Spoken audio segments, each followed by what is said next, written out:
Hi hello everyone, welcome to Yakshashri creative hub. నేను మీ స్వాతి ప్రభాకర్.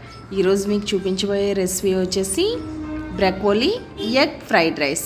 చాలా సింపుల్గా అండ్ టేస్టీగా చేసేసుకోవచ్చు. ఇప్పుడు ఎలా తయారు చేయాలో చూసేద్దాం. ఇప్పుడు బ్రకోలీ తీసుకున్నాను. ఇది క్యాలీఫ్లవర్ లాగే ఉంటుంది చూడడానికి, కానీ గ్రీన్ కలర్లో ఉంటుంది. ఇది ఈ విధంగా కట్ చేసుకోవాలి. మీకు బ్రకోలీ అవైలబుల్ లేకుంటే క్యాలీఫ్లవర్తో అయినా సేమ్ ఇలాగే చేసుకోవచ్చు. క్యాలీఫ్లవర్ అంటే అందరికీ అవైలబుల్లో ఉంటుంది. ఈ విధంగా కట్ చేసుకొని పక్కన పెట్టుకోవాలి. ఇప్పుడు స్టవ్ ఆన్ చేసుకొని కడాయి హీట్ చేసుకున్నాను. ఇందులో 2 టేబుల్ స్పూన్ ఆయిల్ వేస్తున్నాను. ఇలా వేసుకున్న తర్వాత ఒక 3 ఎగ్స్ తీసుకొని ఈ విధంగా ప్యాన్లో వేసుకోవాలి పగలగొట్టి.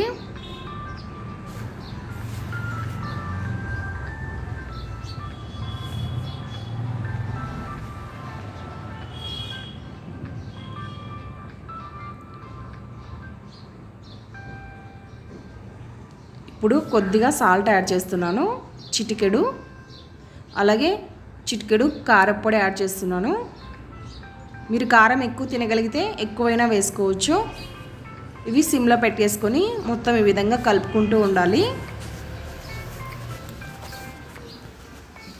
మొత్తం పొడి పొడిగా రావాలన్నమాట ఈ ఎగ్ అనేది.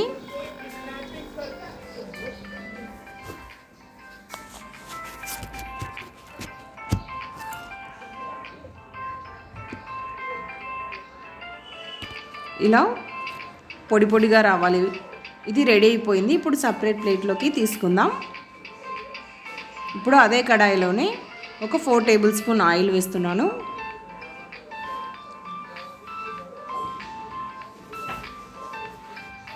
ఇప్పుడు సన్నగా కట్ చేసినటువంటి ఒక ఉల్లిపాయ వేస్తున్నాను. ఇది సిమ్లో పెట్టేసుకొని బాగా ఫ్రై చేసుకోవాలి.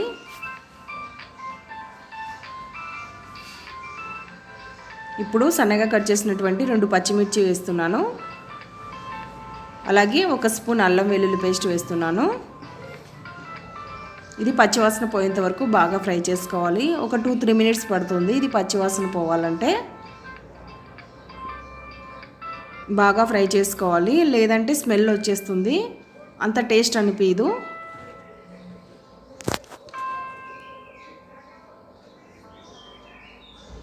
ఇప్పుడు 1 స్పూన్ ధనియాల పొడి వేస్తున్నాను. అలాగే చిటికెడు పసుపు యాడ్ చేస్తున్నాను. ఇవి కూడా వేసుకొని బాగా ఫ్రై చేసుకోవాలి.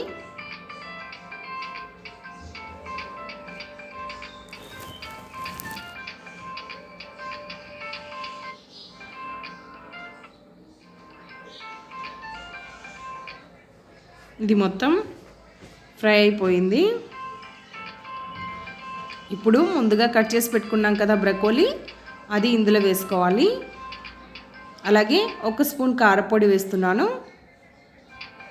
మీరు కారం ఎక్కువ తినగలిగితే కొంచెం ఎక్కువైనా వేసుకోవచ్చు. ఇది కూడా వేసుకొని బాగా ఫ్రై చేసుకోవాలి. బ్రకోలీ త్వరగానే ఉడికిపోతుంది, చాలా టైం తీసుకోదు.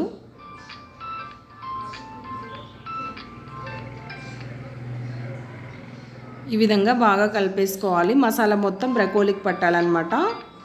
ఇప్పుడు డార్క్ సోయా సాస్ వేస్తున్నాను 1 స్పూను.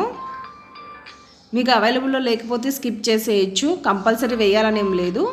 ఇప్పుడు ముందుగా ఫ్రై చేసి పెట్టుకున్నాం కదా ఎగ్, ఆ ఎగ్ మిశ్రమం అంతా ఇందులో వేస్తున్నాను. ఇది కూడా వేసుకొని హై ఫ్లేమ్లో పెట్టుకొని కొద్దిసేపు బాగా ఫ్రై చేసుకోవాలి.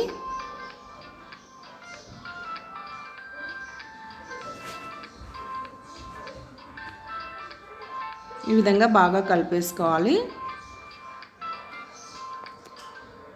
ఇప్పుడు 1 గ్లాస్ బాస్మతి రైస్ ఉడికించి పెట్టుకున్నాను, అది ఇందులో యాడ్ చేస్తున్నాను. ఈ విధంగా పొడి పొడిగా ఉడికించి పెట్టుకోవాలి. మీరు నార్మల్ రైస్ అయినా యూజ్ చేయొచ్చు, కంపల్సరీ బాస్మతి రైస్ వేయాల్సిన అవసరం ఏం లేదు. బాస్మతి రైస్ వేస్తే ఇంకొంచెం టేస్ట్ అనేది ఎక్స్ట్రా యాడ్ అవుతుంది. ఇప్పుడు రుచికి సరిపడా సాల్ట్ యాడ్ చేస్తున్నాను. ఆల్రెడీ రైస్లో వేసాను, ఇప్పుడు దానికి సరిపడా వేస్తున్నాను. అలాగే కొద్దిగా మిరియాల పొడి, కొంచెం కొత్తిమీర వేసాను. ఇప్పుడు ఇవి మొత్తం బాగా కలుపుకోవాలి.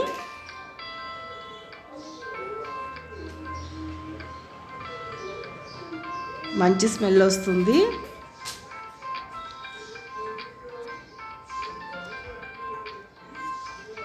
చాలా ఈజీ అండి, ఎవరైనా చేసేయచ్చు. ఇది ఈ విధంగా టాస్ చేసుకోవాలి. మొత్తం ఇవన్నీ బాగా సాసు అన్నీ రైస్కి పట్టాలన్నమాట. ఈ విధంగా చేస్తే మొత్తం స్ప్రెడ్ అవుతుంది అది. ఇప్పుడు ఫైనల్గా లెమన్ పిండుతున్నాను కొద్దిగా.